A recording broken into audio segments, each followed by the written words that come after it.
It's World Season, baby, and we've had some heater games to start the tournament off. This video is going to be a recap of everything that's happened so far worth knowing about so you can keep up to date or relive the best the tournament has had to offer. With that said, there are obvious spoilers of every game up until this point, so you've been warned. Click off if you haven't watched them yet. We began with LCK's 4th seed and reigning world champs T1 taking on ex-world champions and Chinese 4th seed Invictus Gaming. That's right, two of the most known names in LoL esports, Faker and the Shy, going head to head in a loser goes home series on the first day. And as reflected by the numbers, it did not disappoint. According to esports charts, the play-in series set a new record for highest opening day viewership in world's history with 2.5 million viewers, which is a nearly staggering 80% higher than 2024's start. And that's all excluding China. And the players gave them something to watch with some pretty close games. It even had Faker warming up his whole body before the game. But Raz, what are you looking at? You've already gotten one. Yeah. You flip-flop once.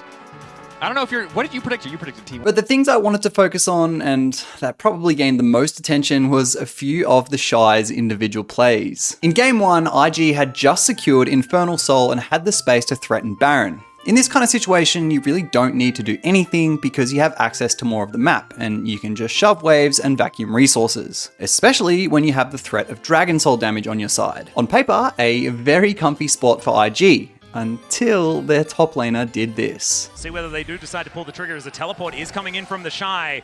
Carrier wanting to get into position, but the Shy is going to be spotted immediately. Good spell shield as the Supreme Display of Talent doesn't find the angle, and then Protect the President comes on through from T1. Void Rush not going to be enough, and it's Gumayushi that gets the better of the Rek'Sai. And this wasn't the only poor performance from IG's top side. On Hoopu, I think I said that right, which is a Chinese sports media and data platform, ratings are given to players from the community with some pretty hilarious comments attached. For Game 1, the Shy got a 2.6 out of 10, and attached was the comment, "You're really him, 90% chance to win, and you entered it away." And in Game 3, which IG also lost, the Shy's Rumble got a 2.7, with a clean just report him, coupled with Wei's Vi copping a 2.3, and the comment, "Top jungle are such good bros, each of them throwing a game." But the harshest comment in that game was actually on Rookies, who scored a 9.6 on his way. Quote, "You really tried your best. Too bad your jungler was born." That's pretty brutal. And then for Game 4, where the Shy locked top Varus, his first ever competitive time playing the champ, and received a generous 2.8. Quote, "Without you, T1 would have had a really hard time winning.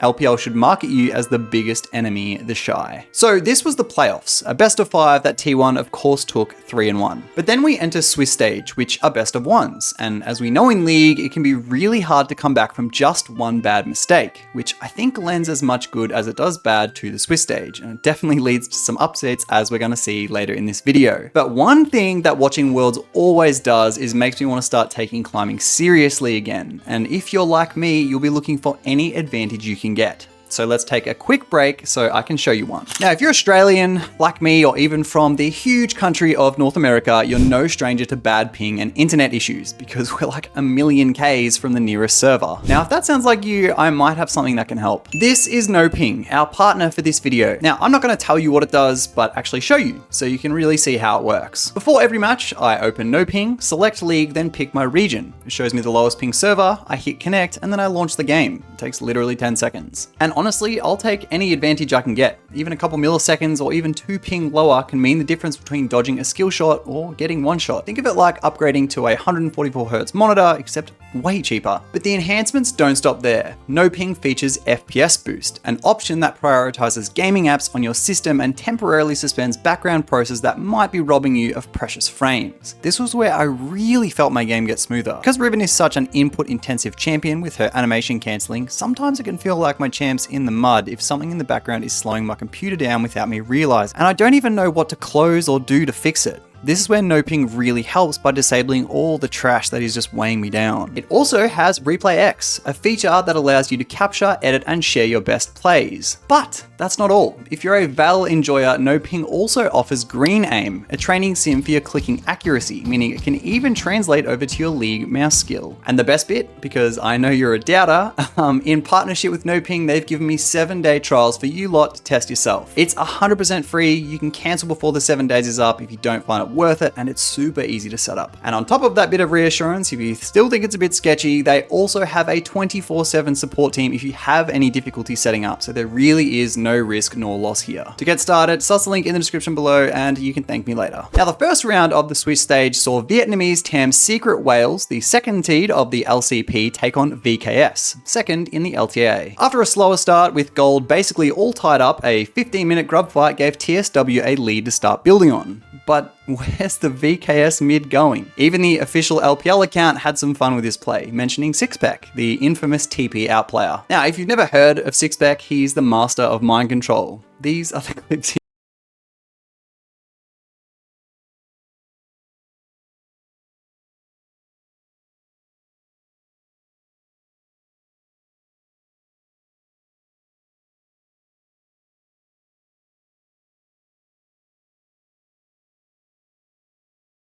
He still needs to hit the eye. It's there in front and he's taken it. Vault Breaker in, looking for the engage. Eddie repositions the back of the fight and Disarmus is down first. Trimby went in, but just to die. While the Renekton was juicy meat, but you can't eat Crocodile today. Instead, try and eat Eddie, who flashes away. Set up from Boal. The all-out, the true damage, waiting for that to come in because Cassante, no!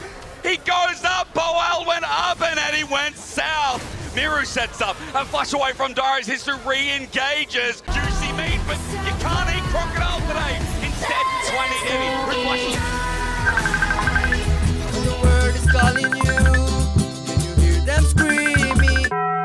Following this, TSW continued to expand their lead until an eventual 15k gold gap with Elder Dragon Siege closing out the game. Then it's a Nexus defense against an Elder Dragon. Flush in from Taki, sets up with the Magnus Storm. Miro goes golden though. He's a little bit deeper now, the turret's gone. They've got nothing to lean back on. Between Worlds sets them up nicely as well, and the re-engage. Finally getting it done. We waited for 10 minutes for the LCP to smack LTA once more. And Dagda, they'll run through for the first win of Swiss stage. Next up, Seed 1 from Taiwan, Flying Oyster took on LEC's third seed Fnatic, and swiftly handed Europe their first loss of the tournament. And I have to say, in a pretty dominating fashion. But there still were some really entertaining plays, like this one. Fnatic have control here, and the interrupt on the reset has to flash away. But that's going to be the pressure on topside and the Void Grubs. Wait, Toxic Shot comes through and he flashes away Poby at max range! He stares Ginger in the face and says, now what, bro? Following this, the lead just kept growing, with CFO taking Atakan, Sol, and Baron in a relatively unscathed fashion before closing the game out with a siege at the 31st minute. For Ross, there's a Realm Warp taking one minion into the base. He's going to enable an engage. Ace in the hole hits upset. Pop Blossom hits 2 for the final moment. Poby about to drop the greatest of some time. Ain't today. It's Honkyu as he runs in with the rest of his team with CFO looking to finish this one here. They didn't even bring Driver along for that. He ended up bolting out of it. He didn't want to come along for the rides, but it's a victory lap. It feels like for CFO. Not just for CFO, Dagda. It's a victory lap for the LCP on day 1. 2-0 is the kickoff. And CFO, we said they're the best of this region. They damn well put their money where their mouth is as they kick Fnatic in the jawline. One loss on the board already for Europe, why not make it 2? LEC's second star Movistar Koi take on LCK's third KT Rolster. And despite a strong start from Koi with Super picking up a few kills and a sizable CS lead on his Yunara, it wasn't enough, and the team fighting of the Koreans managed to turn it around, starting with this beautiful team fight in the midst of Atakan. Oh yeah, but they left one alive though. Done so, he'll deny the minions and now move down. At 13k, it's slow. It ain't that fast. KT getting chunked and shredded with resistances. MKOI haven't been poked out yet. Yeah, you can see MKOI setting up for the flank. They want to make sure they can get on towards PDD and Duck Dam. And all it takes is a set up with the path maker. Meanwhile, Cuz has been left by his team. The jump in there, Jojo's going to follow as well. Shockwave is big though. 3-man with a hot pot inside. MKOI ran in, it was a bait, it was a ruse, and Cuz drew them in. Flush from Docdam, Ace in the hole, he sets it up now, and Super's in the ground. A steal looks hard, El Yoya looking to go in at Atakan 15. Almost 14 flashes. They're in Cataclysm still. The king of the jungle from Madrid, baby. That's him! Despite Elyoyo's heroics, KT Rolster continued to control the Rift with their shutdown gold, take Baron, and close the game out through this mid lane teamfight. Europe is now 0-2. Dojo in behind them though. MKOI gonna look for the flank and see if they can all in on this, it looks like. It would be a miracle. Mirwin needs a flip, they need the right target. The engage from Kaz, the all-in. Elyoyo finds backline. Under Docdam, they're there, but where's the damage at? It's all up to Super, who's getting burnt asunder with 1 kill already going down. Elyoyo sacrifices his life. Peter jumps in. Super re-engages with the wild growth, but it ain't enough. KT, we got excited for a reason. There ain't no false hope here. Moving on, we've got what might just be the biggest shock of the entire tournament so far. LTA's 3rd seed 100 Thieves facing off against China's 1st seed BLG. And man, this is the matchup that had everyone talking. If you'd have put your money on 100 Thieves, the payout would have been huge. Their odds were sitting close to $8 to win. And to make things even rougher for them, it was reported that their jungler River had landed less than 24 hours before the game, dealing with both fatigue and jet lag. Now, just before we jump in to see what really went wrong, a sub lets me know you're enjoying these type of Worlds videos and to keep doing them throughout the tournament. But enough of that, alright, let's get into what went down. It was actually pretty close up until the 3rd Dragon at 23 minutes, where BLG had only a 2.5k gold lead. But NA just showed up in a fight that mattered, leading to a stolen Drake and Atakan. On vision for the time being, that ward in front of Dragon paying dividends as Ace in the hole onto Ayla. That's their engage. Maybe gives BLG a chance. There's still a potential at 3k. The Dragon in front of Bage 1, not stolen, and he'll die with it as well. The Cataclysm has been separated from the team. Dokla zoning out BLG. He's getting poked out though with a snap engage. Finally connecting and a kill down. Been survived for a long time. There just ain't enough. He bought all the time in the world out with the tunnel for now, but there's Quid with the range. BLG running away. Elk can't do too much with the Crescent Guard in the way, and on is just a dead spider body. 100 Thieves with 3, BLG with 2. I see the play, I see the faith, I see an A! A triple turns into an ace. But maybe BLG can turn it with Baron on the map. To that game plan, Quid says no. Incredible work in this game. They brought this game back. They're a Dragon ahead. They found the fight. Ayla do not get caught out now. Shattering strike. And he crashes down away. Elk. Bomb away. Quid the same. Quid the same. The assassination. Meanwhile, FBI firing away. Bates one went in too deep. Odds caught out as well. Does NA believe? With that, BLG just never really recovered, and a clean engage from Quid started the closeout. That's all she wrote. Answer for them here is Elk. Spotted Quid. Yeah, he is. Quid pops between worlds, bursts him. One shot, Ayla contributes. The burn, the auto is enough. A bit of an overcommit from 100 Thieves, but who cares? They're so far ahead. There's a cocoon, but On is also caught out. He repels up. He's looking for a target to get away. Bait one has to command, but with that, he's sealing his own death warrant as well. The first LPL team is getting bodied by a couple of risky Thieves. There's a shutdown there, but meanwhile Knight has to flush away from Dokla, who's under a turret, who's destroying the best mid laner of the East right now. Flush away, no. Dokla just soloed Knight. With BLG taking this loss, the Chinese were not happy, with Doenby completely crashing out on his stream. 你输给100T是人家3号种子了，兄弟，我们 LPL 1号种子输给他们3号种子了。 这什么玩意啊！我操，兄弟搞得真恶心人，这。 Next up, NA's #1 hope, FlyQ take on T1. But with this game, may have just proved that 100 Thieves' game was just a fluke. Despite T1 coming in from 4th seed, they just somehow spawn in with Worlds buff, and no opponent is seemingly insurmountable. Starting off with a trickle of gold, the map really started to split following this fight that kinda just happened for no reason. Now it's resulted in all 3 of these outer towers down, Flower, so there's not a lot of room to work with for FlyQ. The map is quickly going under T1 control. All right, T1 trying to force their way further into the enemy jungle, but the Realm Warp into the immediate pop blossom. It finds Owner, but nobody else. Now Gumayushi under a little bit of pressure here on the side. Inspired goes into the Cataclysm, but Lucio's first to die. Owner still trying to get away. Flashes into the brush to buy a little bit more time, but a Acacian Rain gets him. T1 still got more men. Quad in the middle of everybody, and he's cut down by the blades of Gumayushi. Whippos in the death realm for a little bit longer. He'll take out Keria, but what about afterwards? There's no way to survive a triple kill for Guma. With that, Fly never really recover, and in a last-ditch effort to prevent a T1 Baron, they concede their Nexus. Good trade-off. One is ready to start it up. Dorman and Carrier are going to be running interference, and Oner and Gumayushi just melt this thing. Weaver's wall won't allow FlyQuest anywhere near it, and T1 has already claimed the objective. Now Whippo's got to try to stay alive. Pop Blossom finds Faker. Gumayushi's already killed Buzio. Masu flew into the back line, but he crash landed, and T1 tears them apart. FlyQuest thought they could take that fight. They thought they had to, but T1 would not let it happen. Now moving on to a top of the table matchup between LCK2 Harm Wildlife and LPL2 Anyone's Legend. In the power rankings, both of these teams are in the top 5, and with that, we already know we are probably up for the highest quality league we've seen so far. And we got what we wished for in this 41-minute banger. At 21 minutes, Hanwha lead by a modest 3k, but with a sight set on the volatile Atakan, this fight can definitely go either way. But HLE are now going to start up that objective.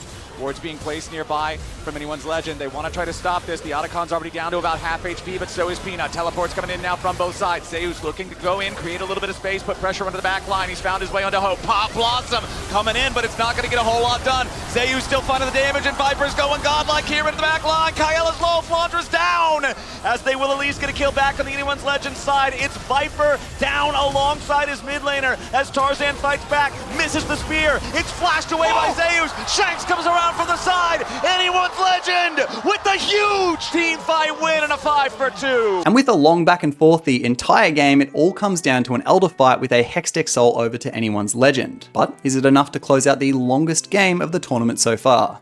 I think it is anyway. Anyone's Legend.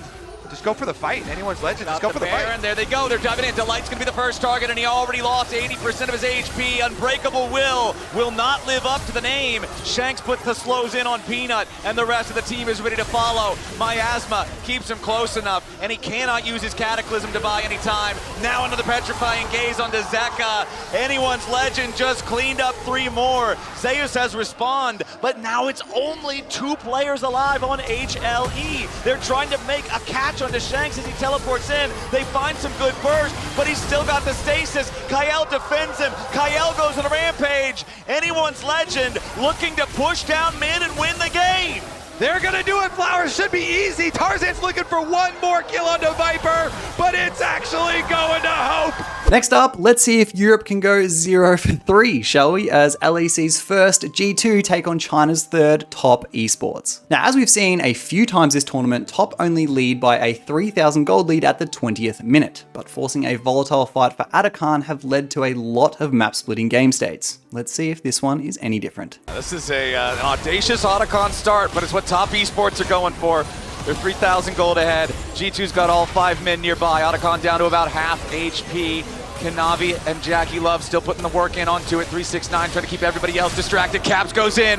Flashback out from 369. The Otacon down to 3,000 HP. The Aatrox keeping everybody distracted now, but he's got to be careful because he's in World Ender, but he's got no flash. Everybody from G2 piling in on 369. The Aatrox won't die fast enough. Sterix Gage pops to keep him alive. Broken Blade is already down. Everybody on G2 is eviscerated. 369 with one last Deathbringer stance. Rips the life out of Broken Blade and stays alive himself. Jackie Love chases forward with the auto attacks. It's an ace and an Otacon. And it kind of only gets worse for G2, eventuating in a 10k gold deficit with triple inhibs down. How can play? Considering their reputation at the past few international events, considering the expectation that a lot of people would have of them potentially having a throw here, there has been no such thing.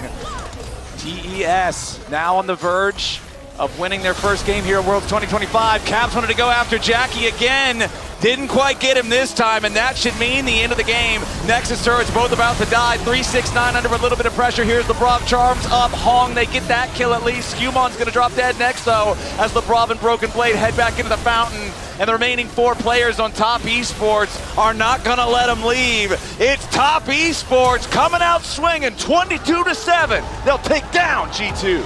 And our last game of this video takes us to the highly anticipated power ranking LCK #1 and world's favorite GenG versus LCP's 3rd PSG Talon. Now the game was actually surprisingly close up until the 20th minute. Only a 3,000 gold lead to GenG and 8 total kills. Until GenG did what GenG do. And at Atakan no less. Your 20-minute Otacon that you're looking for, Flowers. Let's go. The preemptive steps have been taken care of. I called it. All right, TP's coming back in from Keen. He just needs to go back, heal up, purchase real quick. GenG, they've got the objective down to about 2/3, and PSG is on the approach. Charging up the Galio taunt. Maple now in the middle of everybody, but he's going to get focused here. Has to back off a little bit. Otacon down to half, but that's nowhere near close enough to try to burst it down. PSG now. Swaino is down. Yep.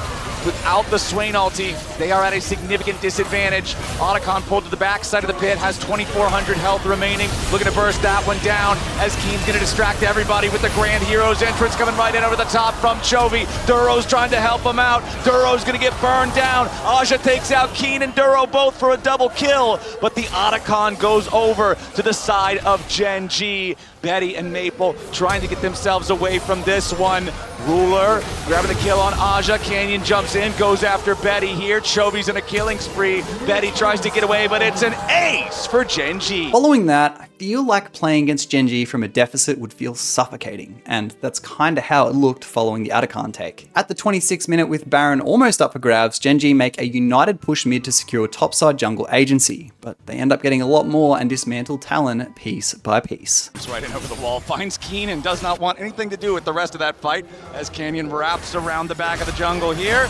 And Woody and Maple are going to have to be a little bit careful. Duro raises the shield, and Canyon has already found the flank. There's the Cyclone into the Galio knockup we were talking about back in draft. Rulers on a rampage. Maple is gone. PSG scrambling. Karsa's the next target. Nobody else dies unless Keen has something to say about it. He'll pick off Aja, and now Betty's got to try to escape. The Mbessa leads the charge, and Chovy's coming up right behind them. Betty and Woody on full retreat now, as immediately the follow-up is there from GenG.